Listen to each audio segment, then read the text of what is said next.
గంజాయితో lorry Kakinada వైపు నుంచి వస్తుందనేటువంటి సమాచారం మీద మన దివాన్ చెరువు 0 పాయింట్లో చెకింగ్ పెట్టించి అక్కడ నిన్న ఉదయం 11:30కి ఒక లారీని పట్టుకోవడం జరిగింది.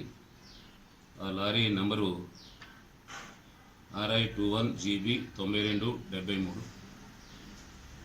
ఆ లారీతో పాటు ఆ లారీ డ్రైవరు సీరా రామ్, అలాగే అతని అసిస్టెంటు గోదాం రామ్, వీళ్ళిద్దరిది రాజస్థాను. వీళ్ళని కూడా పట్టుకోవడం జరిగింది. ఆ లారీలో క్యాబిన్ లోపల 150 కేజీలు, ఒక్కొక్క ప్యాకెట్ 5 కేజీలు ఉన్నటువంటిది, మొత్తము 30 ప్యాకెట్లు దాంట్లో పట్టుకోవడం జరిగింది. అది ఎక్కడి నుండి తెస్తున్నారు, ఏంటి, ఎక్కడికి వెళ్తుందని చెప్పి దాన్ని విచారించినప్పుడు దానిలో వాళ్ళని అరెస్ట్ చేసిన తర్వాత అది రిపోర్ట్ కూడా రాయించడం జరిగింది.